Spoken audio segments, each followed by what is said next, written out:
Hello எல்லாருக்கும். உங்கள் மைண்டில் உங்களை கொஞ்சம் கூட ஃப்ரீயாக விடாமல் ஏதோ ஒரு தாட்ஸ் போயிட்டே இருக்கா? தூக்கத்தில் கூட ஏதோ ஒன்று மைண்டில் நம்ம கூட பேசிகிட்டே இருக்கிற மாதிரி இருக்கா? உங்களுக்கு தோணலாம், நமக்கு எதனா நோய் எதனா வந்துருச்சா, இல்லை நம்ம இது ரிலேட்டடாக போய் டாக்டர் எதனா பார்க்கணுமா அப்படின்னு உங்களுக்குள்ள நிறையா கொஷின்ஸ் வருதா? ஸோ உங்களுக்கான வீடியோ தான் இது. ஸோ டாக்டர் போய் மீட் பண்ணுற அளவுக்கு ஒரு முக்கியமான விஷயம் கிடையாது இது. நிறைய பேர் இதை ஃபேஸ் பண்ணிட்டு தான் இருக்கோம். ஸோ இதுலேருந்து ஈஸியாக வெளியில் வர்றதுக்கு சூப்பரான விஷயங்கள் தான் உங்க கூட ஷேர் பண்ண போறேன். முன்னொரு நாளில் நான் ஒரு பறவை, அழகிய காடு. Welcome back to my channel. It's me Paru with love and concern. வர வர ஒரு விஷயம் நோயே இல்லாமல் நோயாகிட்டு வருதுங்க. ஸோ அது என்ன அப்படின்னா ஓவர் திங்கிங் தான். ஸோ நம்ம தனியாக இருக்கும்போது நம்ம மனசுக்குள்ளே தாட்ஸ் போயிட்டே இருக்கும், நமக்குள்ளே நம்மளே பேசிகிட்டே இருப்போம். இதை விட இன்னும் ரொம்ப ஒஸ்டான கண்டிஷன், நம்ம முன்னாடி ஒருத்தர் இருப்பாங்க, அவங்கக்கிட்ட பேச வேண்டிய விஷயங்கள்லாம் ஓப்பன் அப் பண்ணி பேசாமல் நம்ம மனசுக்குள்ளே பேசிகிட்டே இருப்போம். நம்ம தூங்க விடாமல் அந்த தாட்ஸ் நம்மளை டிஸ்டர்ப் பண்ணிகிட்டே இருக்கும். ஏன் ஈவன் தூங்கிட்டு இருக்கும்போது கூட நம்ம ஜஸ்ட் நம்ம கண்ணு தூங்கியிருக்கோம், ஆனால் நம்ம மனசுக்குள்ளே அந்த தாட்ஸு, நம்ம மைண்டில் அந்த தாட்ஸ்லாம் போயிட்டே இருக்கும். ஸோ இதெல்லாம் தான் அங்கே ஓவர் திங்கிங். ஸோ இதுலேருந்து எப்படி ஓவர் கம் பண்ணலாம்? ஸோ ஃபஸ்ட்டு எதெல்லாம் ஓவர் திங்கிங், எதனால அது வருது, ஸோ இதுலேருந்து ஓவர் கம் பண்ணுறதுக்கு நம்ம என்னென்ன விஷயங்கள்லாம் பண்ணலாம் அப்படின்றத பற்றி டீட்டெயில்டாக அந்த வீடியோவில் பேச போகிறோம். ஸோ வீடியோ ஃபுல்லாக பாருங்கள், கண்டிப்பாக உங்களுக்கு ரொம்பவே யூஸ்ஃபுல்லாக இருக்கும். ஸோ நம்ம நெக்ஸ்ட் நியூ இயர் நோக்கி போயிட்டுருக்கோம். இன்னும் ஜஸ்ட்டு 1.5 months தான் இருக்குது. அதுக்குள்ளே நம்மக்கிட்ட இல்லை இந்த சின்ன சின்ன விஷயங்கள்லாம் சரி பண்ணி நெக்ஸ்ட் இயரை நம்ம பிளான் பண்ணி சூப்பராக பாசிட்டிவாக எடுத்துகிட்டு போகிறதுக்காக தான் இந்த சேனலும் நான் ஸ்டார்ட் பண்ணியிருக்கேன். ஸோ நான் என்னோட ப்ராசஸில் என்னோட க்ரோத்துக்காக பண்ணக்கூடிய விஷயங்கள்லாம் உங்கள் கூட ஷேர் பண்ணிகிட்டே இருக்க போகிறேன். ஸோ நீங்களும் நிறைய விஷயங்கள் லேர்ன் பண்ணிக்கணும், உங்கள் க்ரோத்துக்காக நிறைய விஷயங்கள் கற்றுக்கணும்னு நினச்சிங்க அப்படின்னா நம்ம சேனலை சப்ஸ்கிரைப் பண்ணி இந்த ஜேர்னியில் நீங்களும் ஜாயின் பண்ணிக்கோங்க. ஓவர் திங்கிங் ஸ்டாப் பண்ணணும் அப்படின்னு நினச்சாதான் அது இன்னும் அதிகமாகுங்க. நம்ம தாட்ஸு, அந்த சிக்னல்ஸ் எல்லாமே ஒரே லூப்பில் சுற்றிட்டே இருக்கும். ஏன் இன்னும் சொல்லணும் அப்படின்னா, எப்படி ஸ்டாப் பண்ணுறதுன்னு சொல்லி இன்னும் எக்ஸ்ட்ராவாக நம்ம யோசிக்க ஆரம்பித்து இன்னும் ஓவர் திங்கிங் பண்ண ஆரம்பிச்சிருவோம். ஓவர் திங்கிங் எதனால வருது? Over stimulation. So over stimulation அப்படின்னா என்ன அப்படின்னா, டூ மச் ஆஃப் திங்ஸ். இப்போ ஒரே நாளில் ஒரு 10 விஷயத்தை நான் இன்றைக்கே பண்ணணும் அப்படின்னு சொல்லி அவ்வளோ விஷயத்தையும் எடுத்து இதை எப்படி பண்ணலாம், எந்தெந்த டைம் பண்ணலாம் அப்படின்னு யோசிச்சு கடைசி வரைக்கும் அந்த டேயில் அதுலேருந்து ஒரு 2 விஷயம் கூட பண்ணியிருக்க மாட்டோம். ஓகேங்களா? ஸோ டூ மச் ஆஃப் திங்ஸை வந்து ஒரே நேரத்தில் பண்ணணும் அப்படின்னு சொல்லி ஓவர் பேர்டன் எடுத்துக்கிட்டு பிளானிங்லேயே உங்கள் டைமை அதிகமாக ஸ்பெண்ட் பண்ணுறீங்க அப்படின்னா கண்டிப்பாக ஓவர் திங்கிங்குள்ளே போயிடுவீங்க. ஸோ ஆக்ஷனில் எதுவுமே இருக்காது. சம் டேஸ் யோசிச்சிருப்பீங்க, ஸோ ஒரு நாள் ஃபுல்லாக யோசிச்சுட்டே இருந்திருப்பீங்க. எண்ட் ஆஃப் தி டே தூங்கும்போது பார்த்தா என்னடா இது இன்னைக்கு இவ்வளோ விஷயம் பண்ணணும்னு யோசிச்சுட்டே இருந்தோம், டைம் ஃபுல்லாக போயிடுச்சு அப்படின்னு நைட்டு வந்து நிம்மதியான தூக்கம் வராது. ஸோ தூக்கம் கெட்டு போகும். இதனால ரெகுலர் லைஃப் ஸ்டைலே வந்துட்டு அஃபெக்ட் ஆகும் இதனால. ஓகேங்களா? ஸோ இன்னொரு மெயின் விஷயம் பார்த்தோம் அப்படின்னா பாஸ்ட் பற்றி யோசிக்கிறது. ஸோ நம்ம அதை அப்படி பண்ணியிருக்கலாம், இப்படி பண்ணியிருக்கலாம். நோ, கண்டிப்பாக நம்ம அதை எப்படியுமே பண்ண முடியாது. ஏன்னா அது பாஸ்ட். ஃப்யூச்சரை நினச்சி பயப்படுறது, ஃப்யூச்சரில் இதுவாக இருக்குமோ, இப்படி இருக்குமோ, ஸோ நடக்காத விஷயங்கள், இமேஜினேஷனில் நம்ம யோசிக்கிற விஷயங்கள் அதெல்லாம் நினச்சி பயப்படுறது, இது எல்லாத்தையும் விட்டுட்டு ப்ரெசண்ட்டில் இன்றைக்கி உங்களால் எப்படி ரிலாக்ஸாக இருக்க முடியும் அப்படின்றத மட்டும் ஃபோக்கஸ் பண்ணுங்கள். ஸோ ஃபெயிலியரை நினச்சி தயவு செஞ்சு பயப்படாதீங்க. இது சொல்கிறது ஈஸி தான். ஸோ எனக்குமே ஒரு ஃபெயிலியரை பார்க்கும்போது ரொம்பவே பயமாக தான் இருக்கும், ரொம்ப கஷ்டமாக இருக்கும். சரி நம்ம இப்படி பண்ணியிருக்கலாமே அப்படின்னு சொல்லிட்டு ஃபெயிலியர்லேருந்து லேர்ன் பண்ணாமல் நான் பாஸ்ட்டை இப்படி பண்ணியிருக்கலாமோன்னு யோசித்து நிறையா டேஸை வேஸ்ட் பண்ணிட்டேன். ஸோ இனிமேலும் அப்படி எடுத்துகிட்டு போகக்கூடாது. நம்ம பெட்டராக ஒவ்வொரு நாளும் ப்ரொடக்டிவாக ஏதோ ஒரு விஷயத்தை கற்றுக்கிட்டு பாசிட்டிவாக நம்ம போகணும் அப்படின்றது தான் இப்போ என் மைண்டில் இருக்குது. ஸோ ஃபெயிலியர் நினச்சி பயப்படாதீங்க. ஸோ ஃபெயிலியர் அப்படின்றது நமக்கு ஒரு எக்ஸ்பீரியன்ஸ் தான். அதை எக்ஸ்பீரியன்ஸ் எடுத்துகிட்டு சக்ஸஸ் ஆகுற வரைக்கும் கிவ் அப் பண்ணாமல் தொடர்ந்து கண்டினியூ பண்ணிக்கிட்டே இருங்க. இப்போ ஒரு சயின்டிஸ்ட்டே எடுத்துக்கோங்க, அவங்களோட ஃபஸ்ட் எக்ஸ்பெரிமெண்ட்டே சக்ஸஸ் ஆகிருக்கா? இல்லை. ஒரு சில சயின்டிஸ்ட்லாம் அவங்க லைஃப் டைம் ஃபுல்லாக ஸ்பெண்ட் பண்ணி தான் ஒரு விஷயத்தை கண்டுபிடிச்சிருப்பாங்க. ஸோ ஒருத்தருக்கு சீக்கிரமாக கிடைக்கலாம், ஒருத்தருக்கு ஸ்லோவாக கிடைக்கலாம், ஆனால் கண்டிப்பாக கிடைக்கும். ஸோ நம்ம கிவ் அப் பண்ணிடாமல் தொடர்ந்து அதுக்கான எஃபர்ட் போட்டு பண்ணிக்கிட்டே இருக்கும்போது ஒரு நாள் கண்டிப்பாக அதுக்கான ரிசல்ட் கிடைக்கும். அப்புறம் பார்த்தோம் அப்படின்னா நம்ம கண்ட்ரோலே இல்லாத ஒரு விஷயத்தை மாற்ற ட்ரை பண்ணுறது. இந்த ஒரு விஷயத்தை நல்லா புரிஞ்சுக்கோங்க. எப்போவுமே நம்மளை அண்ட் நம்ம தாட்ஸை மட்டும்தான் நம்ம கண்ட்ரோல் பண்ண முடியும். அதை கண்ட்ரோல் பண்ணுறதுக்கே நம்ம நிறையா எஃபர்ட்ஸ் போட்டு நிறையா ஒர்க் பண்ண வேண்டியது இருக்குது. இதில் இன்னொரு பர்சனை, அவங்கக்கிட்ட உள்ள ஒரு சில பிஹேவியரை நான் சேஞ்ச் பண்ண ட்ரை பண்ணுறேன், நம்ம என்னெல்லாம் பண்ணால் அவங்கள சேஞ்ச் பண்ண முடியும் அப்படின்னு சொல்லி உங்கள் டைமை கண்டிப்பாக வேஸ்ட் பண்ணாதீங்க. அதுக்காக உட்காந்து திங்க் பண்ணிவிட்டு உங்களை நீங்களே ஸ்ட்ரெஸ் ஆக்கிக்காதீங்க. எப்போவுமே எல்லாருமே நம்மளை சுற்றி இருக்க எல்லாருமே பர்ஃபெக்டாக இருக்கணும் அப்படின்றத எதிர்பார்க்கவே கூடாது. இங்கே யாருமே பர்ஃபெக்ட் கிடையாதுங்க. ஸோ நமக்கு பர்ஃபெக்டாக இம்பார்ட்டண்ட்டாக இருக்கக்கூடிய ஒரு விஷயம் இன்னொரு பர்சனுக்கு ஒரு லீஸ்ட் ப்ரையாரிட்டியாக, ஏன் அது ஒரு விஷயமாகவே கூட இல்லாமல் போகலாம். ஓகேங்களா? So don't try to be perfect, try to do how much you can. ஓகேவா? நான் மறுபடியும் என்ன சொல்கிறேன் அப்படின்னா, உங்களோட செயல் அண்ட் உங்களோட தாட்ஸ் அதை மட்டும் கண்ட்ரோல் பண்ண, அதை பர்ஃபெக்டாக எடுத்துகிட்டு போக ட்ரை பண்ணுங்கள். அடுத்தவங்க கிட்டேருந்து எதையுமே எதிர்பார்க்கவோ இல்லை அவங்களோட விஷயங்களை நீங்கள் மாற்றவோ ட்ரை பண்ணாதீங்க. ஸோ அது உங்களுக்கு இன்னும் டூ மச் ஆஃப் ஸ்ட்ரெஸ் தான் கொடுக்கும். இப்போ பார்த்தோம் அப்படின்னா பீப்புள் நம்ம வந்துட்டு தாட்ஸ் இல்லாமல் இருக்கவே முடியாதுங்க. ஸோ அந்த தாட்ஸை வந்துட்டு பிரெயின் எப்படி கரெக்டாக ப்ராசஸ் பண்ணுது, ஒரு லூப்குள்ளேயே சுற்றிட்டு இல்லாமல் இதை இப்படி பண்ணணும் அப்படின்னு பிரெயின் வந்து கரெக்டாக அதை ப்ராசஸ் பண்ண ஸ்டார்ட் பண்ணுச்சு அப்படின்னா ஓவர் திங்க்லேருந்து நம்ம வெளியில் வந்துடலாங்க. ஸோ எப்படி நம்ம தாட்ஸை ப்ராசஸ் பண்ணி நம்மளோட ஒவ்வொரு டேவும் எடுத்துகிட்டு போகிறது, இந்த ஓவர் திங்கிங்லேருந்து எஸ்கேப் ஆகிறது அப்படின்ற முக்கியமான 5 டிப்ஸ் உங்கள் கூட ஷேர் பண்ண போகிறேன். ஸோ மிஸ் பண்ணாமல் ஃபுல்லாக பாருங்கள், கண்டிப்பாக உங்களுக்கு யூஸ்ஃபுல்லாக இருக்கும். ஃபஸ்ட்டு விஷயம் என்ன அப்படின்னா மெடிடேஷன்.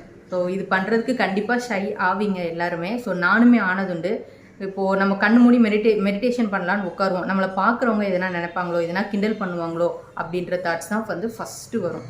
ஸோ ஃபஸ்ட்டு வந்துட்டு கண்ணை மூடி உட்காருங்க. ஃபஸ்ட்டு ஒரு 10 to 15 செகண்ட்ஸ் வந்துட்டு உங்களோட ப்ரெசென்ட்டில் நீங்கள் என்ன பண்ணிட்டுருக்கீங்க, கரெக்டாக உட்காந்துட்டிங்களா, உங்கள் கை பொசிஷன் கால் பொசிஷன்லாம் கரெக்டாக இருக்கா அப்படின்றதான் ஒரு 15 செகண்ட்ஸ் வரைக்கும் போகும்.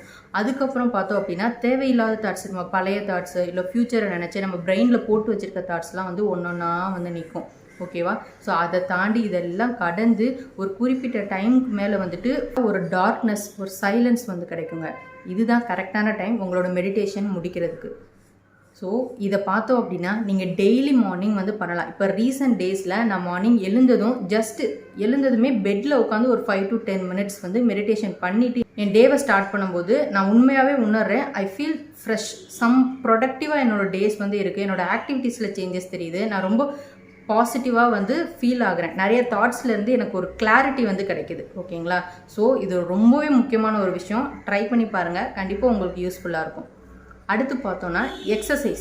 வீக்லி 3 to 4 days ஆகுது ஒரு 1/2 an hour எக்ஸசைஸ் பண்ணுற மாதிரி பிளான் பண்ணிக்கோங்க.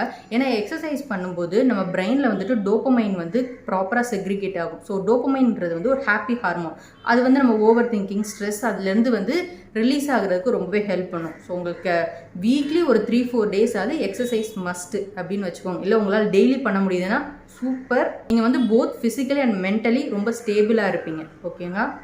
டூ மச் ஆஃப் திங்ஸ் ஒரே நாளில் பண்ணணும் அப்படின்னு வந்துட்டு டம்ப் பண்ணிக்காதீங்க. ப்ரையாரிட்டைஸ் பண்ணுங்கள். இன்றைக்கி டேக்கு எனக்கு எந்த ஒர்க் ரொம்ப முக்கியம், ஸோ கொஞ்சம் லீஸ்ட் ப்ரையாரிட்டி உள்ளதை நம்ம நாளைக்கு கூட பண்ணிக்கலாம் அப்படின்ற ஆப்ஷன்ஸ் இருக்கும் இல்லைங்களா? ஸோ ப்ரையாரிட்டைஸ் பண்ணி இன்றைக்கி டேக்கான ஃபஸ்ட்டு ஒரு 3 விஷயத்தை எடுத்து அதை ஃபோக்கஸ் பண்ணி நீங்கள் பண்ணீங்க, அதை ஃபினிஷ் பண்ணிட்டீங்கன்னாவே எண்ட் ஆஃப் தி டே வந்து உங்களுக்கு ரொம்ப ஹாப்பியாக இருக்கும். ஸோ நம்ம இன்றைக்கி டேவை ப்ராப்பராக பிளான் பண்ண மாதிரி முடிச்சிட்டோம் அப்படின்றது இருக்கும். ஒரே நாளில் 10 ஒர்க்கை போட்டு அன்னைக்கு முடிச்சாதான் நான் ஹாப்பியாக இருப்பேன் அப்படின்றத வச்சுக்காதீங்க. ஸோ உங்களோட ஒர்க்கை ப்ரையாரிட்டைஸ் பண்ணி அதை ஃபோக்கஸ் பண்ணிங்க அப்படின்னாவே நம்ம ஓவர் திங்கிங்லேருந்து வெளியில் வரலாங்க.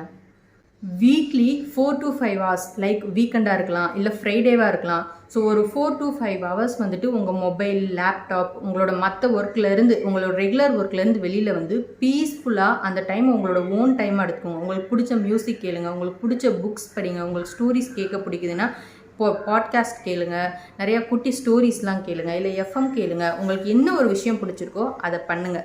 எல்லார்கிட்ட இருந்தும் ரெகுலர் டே டு டே ரொட்டீன்லேருந்து தள்ளி அது உங்களுக்கான டைமாக வச்சுக்கிட்டீங்க அப்படின்னா அந்த டைமில் ஃபுல்லாக நீங்கள் ரிலாக்ஸ் பண்ணிவிட்டு மைண்ட் மறுபடியும் ஃப்ரெஷ் ஆயிரும். ஸோ உங்களுக்கு அந்த ஓவர் திங்கிங்லேருந்து வெளியில் வர்றதுக்கு இது ரொம்பவே யூஸ்ஃபுல்லாக இருக்கும்.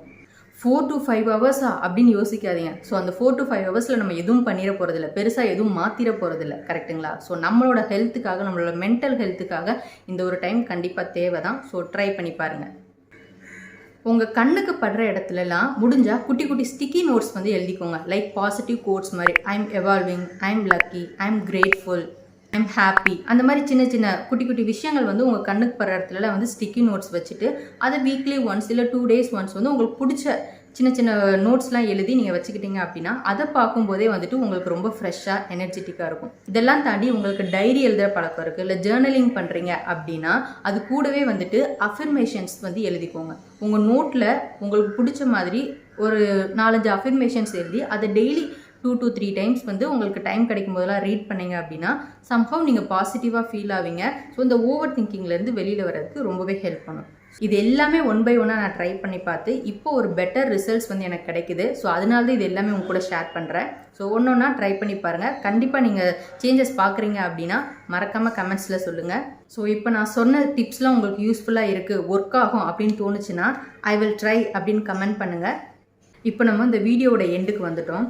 ஃபைனலாக நான் என்ன சொல்ல நினைக்கிறேன் அப்படின்னா, பீப்புள் ப்ளீஸராக இருக்காதீங்க. பீப்புள் ப்ளீஸர் அப்படின்னா அவங்க என்னை அப்ரிஷியேட் பண்ண மாட்றாங்க, அவங்க என் கூட டைம் ஸ்பெண்ட் பண்ண மாட்றாங்க, அவங்க நான் பேசுகிறத காது கொடுத்து கேட்க மாட்றாங்க, ப்ராப்பராக ரெஸ்பாண்ட் பண்ண மாட்றாங்க அப்படின்னு நம்மளை சுற்றி இருக்க பீப்புள் நமக்கு இதெல்லாம் பண்ணணும் அப்படின்னு சொல்லிட்டு அவங்கக்கிட்ட எதிர்பார்ப்பு வச்சுக்கிட்டே இருக்கிறது, நம்மளோட சந்தோஷம் எல்லாத்தையுமே ஃபுல்லாக அடுத்தவங்க கிட்ட கொடுத்து அவங்கக்கிட்டேருந்து எதிர்பார்க்குறது அப்படின்னா கண்டிப்பாக நம்மளால் நிறையா நாள் சந்தோஷமாக இருக்க முடியாது. ஓகேங்களா? ஸோ நம்மளோட ஹாப்பினஸ் நம்ம கையில் இருக்கணும். ஓகேவா? ஸோ இதுக்கு வந்து self love and self appreciation ரொம்பவே சப்போர்ட் பண்ணும். ஸோ ட்ரை பண்ணி பாருங்கள். உங்களோட ஹாப்பினஸ், உங்களோட அன்பு எல்லாமே உங்களுக்குள்ளேருந்தே உங்களுக்கு கிடைக்கும்போது, ஈவன் மோட்டிவேஷன் அதுவே உங்களுக்குள்ளேருந்து உங்களுக்கு கிடைக்கும்போது நீங்கள் இன்னும் நிறையா சக்ஸஸ் ரீச் பண்ணுவீங்க. எப்போவுமே மைண்ட் ஒரு மாதிரி காமாக ஹாப்பியாக இருக்கிறதுக்கு ரொம்பவே ஹெல்ப் பண்ணுங்க. So self love and appreciation கூடவே உங்களுக்கு பிடிச்ச விஷயத்தெல்லாம் பண்ணி எங்கேஜாக இருக்க ட்ரை பண்ணுங்கள். ஏன் அப்படி சொல்கிறேன் அப்படின்னா, மோஸ்ட் ஆஃப் தி டைம்ஸ் நம்ம வெட்டியாக இருக்கும்போது தான் நமக்கு தேவையில்லாத thoughts, negative thoughts, over thinking இந்த விஷயம்லாம் வரும். ஓகேவா? ஸோ உங்களுக்கு பிடிச்ச விஷயத்தில் எங்கேஜாக இருங்க. ஹவுஸ் ஹோல்டிங் ஒர்க் பிடிக்குமா பண்ணுங்கள், குக் பண்ண பிடிக்குமா அதில் டிஃப்ரெண்ட்டாக இதாக பண்ணுங்கள். ஏதோ ஒரு ஸ்கில்லை லேர்ன் பண்ணிகிட்டே இருங்க. ஸ்கில் மீன்ஸ் ஒன்லி அகாடமிக் ரிலேட்டடாக மட்டும் படித்தா தான் அது ஸ்கில்ஸ் அப்படின்னு கிடையாது. ஸோ அதை தாண்டி லைஃப் ஸ்கில்ஸ் நிறையாவே இருக்குது. உங்களை பெட்டர் பர்சனாக மாற்றிக்கிறது, உங்களை ஃபிசிக்கலி சேஞ்ச் பண்ணிக்கிறது, உங்களை மென்டலி சேஞ்ச் பண்ணிக்கிறது, உங்களோட குக்கிங் ஸ்டைலை இம்ப்ரூவ் பண்ணுறது அப்படின்னு நிறையா விஷயங்கள் வந்து லைஃப் ஸ்கில்ஸ் இருக்குது. ஸோ அந்த மாதிரி லைஃப் ஸ்கில்ஸை வந்து ஒன்று ஒன்றா கற்றுக்கிட்டு உங்களுக்கு பிடிச்ச விஷயத்த பண்ணி முடிஞ்சளவு உங்களை எங்கேஜாக ப்ரொடக்டிவாக வச்சுக்கிட்டீங்க அப்படின்னாவே ஓவர் திங்கிங் அப்படின்ற ஒரு விஷயம் உங்களை வந்து தொட்டு கூட பார்க்காது. ஸோ உங்கள் லைஃப்லையும் ஒரு நல்ல ஒரு க்ரோத் நீங்கள் பார்க்க ஸ்டார்ட் பண்ணுவீங்க. ஸோ தேங்க்ஸ் ஃபார் வாட்சிங். இந்த வீடியோ உங்களுக்கு பிடிச்சிருக்கு அப்படின்னா லைக், ஷேர், கமெண்ட் பண்ணுங்கள். For more learning and self growth related videos subscribe to my channel. It's me பாரு. ஸோ இதே மாதிரி இன்னொரு சூப்பரான வீடியோட உங்களை மீட் பண்ணுறேன். எல்லாருக்கும் டாடா, பாய். மகரி சனி ரேச பமக மத மகரி சனி ரேச